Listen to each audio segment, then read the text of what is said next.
Assalamualaikum warahmatullahi wabarakatuh. Kami di sini akan mempresentasikan proyek manajemen tentang pengolahan padi. Sebelumnya, perkenalkan, nama saya Agus Bojonegoro. Saya Jamal Pala. Saya Gigi Tias Pradana. Saya Hendra Oliver. Pengolahan padi atau sumil. Alamat Sasem Kamil, Kecamatan Kalisa, Kabupaten Pekalongan, Jawa Tengah. Nomor pos 51152. Bidang usaha pabrik pengolahan padi. Jumlah karyawan 6 karyawan. Soal penggilingan padi. Kekuatan. Harga lebih murah. Beras yang berkualitas mutu terjamin. Pegawai yang ada, bahan baku mudah didapat. Kelemahan, sering kekurangan pegawai pemasaran.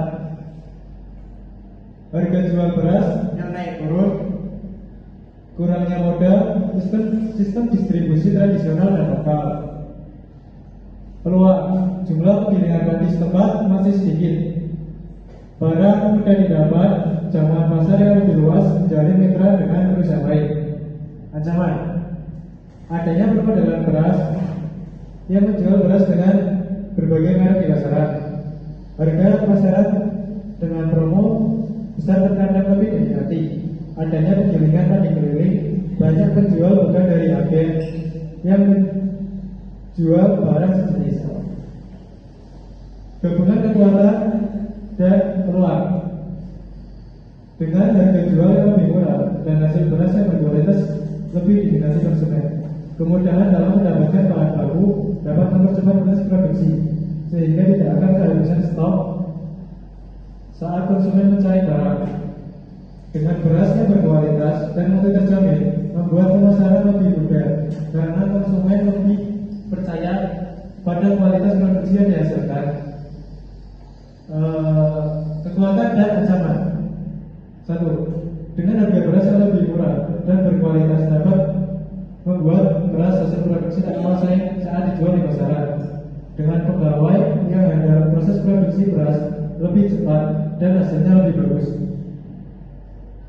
Kelemahan dan peluang. Mencari agen dan supplier untuk jangkauan pasar yang lebih luas. Menjalin mitra dengan perusahaan lain untuk meningkatkan modal. Sistem distribusi yang masih tradisional dengan skala lokal diubah sistemnya agar jangkauan pasar lebih luas dan barang lebih mudah dapat didapat oleh konsumen. Kelemahan dan ancaman. Meningkatkan servis dan pelayanan agar tak kalah saing dengan penggilingan padi keliling. Menjual tidak hanya beras, tapi juga hasil produksi beras yang masih dapat dimanfaatkan seperti bekabul untuk makanan ternak dan untuk bahan ekspor. Struktur organisasi leadership meliputi penerimaan padi, penyimpanan padi, penggilingan padi, pengeringan beras, pengepakan dan penyimpanan beras. Departementasi kerja. 1. Bagian penerimaan padi. 2. Bagian penyimpanan padi. 3. Bagian penggilingan padi. 4. Bagian pengeringan beras. 5. Bagian pengepakan. Dan yang terakhir bagian penyimpanan beras. Hierarki kerja. 1. Penerimaan padi, penyimpanan padi, penggilingan padi, pengeringan beras, pengepakan dan penyimpanan beras dapat dimanfaatkan oleh leadership. 2. Leadership dapat memerintah penerimaan padi, penyimpanan padi, penggilingan padi, pengiriman beras, pengepakan dan penyimpanan beras. Cara memotivasi bawahan. 1. Bangun komunikasi yang baik dan menyenangkan. 2. membangun kepercayaan kepada karyawan. 3. Membangun lingkungan kerja yang nyaman. 4. Memberikan bonus atau reward. 5. Terbuka terhadap masukan. SOP penerimaan padi. Pastikan padi yang diterima sesuai dengan spesifikasi yang telah ditentukan. Jenis, kadar air, kebersihan. Lakukan pemeriksaan visual dan pengujian kadar air padi. Padi yang diterima harus dicatat dalam sistem dan disortir berdasarkan kualitasnya. Penyimpanan padi. 1. Padi yang telah diterima disimpan di gudang yang bersih, kering, dan terhindar dari hama. 2. Gunakan sistem FIFO freeze in, freeze out untuk pengelolaan stok padi. Proses penggilingan. 1. Bersihkan padi sebelum digiling. Pastikan padi sudah bersih dari kotoran seperti batu, kulit, atau bahan asing lainnya. Penggilingan pertama atau haling. Masukkan padi ke dalam mesin bulat untuk mengupas kulit luar atau skan padi. Pemisahan skam dan beras.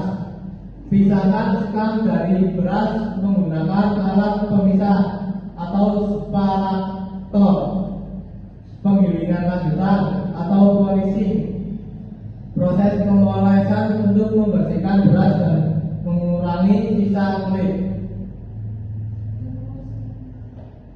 Pengeringan beras. 1. Jika beras memiliki kadar air lebih tinggi dari standar, umumnya 12-14%, maka beras harus dikeringkan menggunakan mesin pengering atau dijemur di bawah sinar matahari. Pastikan beras tidak terlalu kering karena bisa mempengaruhi kualitasnya. Pengepakan. 1. Beras yang telah siap dikemas harus melalui pemeriksaan kualitas terlebih dahulu. Kemasan yang digunakan harus bersih dan sesuai dengan standar kemasan pangan yang berlaku. Setiap kemasan diberi label yang mencantumkan informasi produk, tanggal produksi, dan tanggal kadaluarsa. Penyimpanan beras. 1. Simpan beras yang sudah dikemas di tempat yang bersih, kering, dan terhindar dari kontaminasi hama. 2. Pastikan produk akhir terlindungi dari suhu ekstrim, kelembapan, atau kontaminasi lainnya. Berikut dokumentasi dari kelompok kami. Sekian presentasi dari kelompok kami, kurang lebihnya mohon maaf. Terima kasih. Wassalamualaikum warahmatullahi wabarakatuh.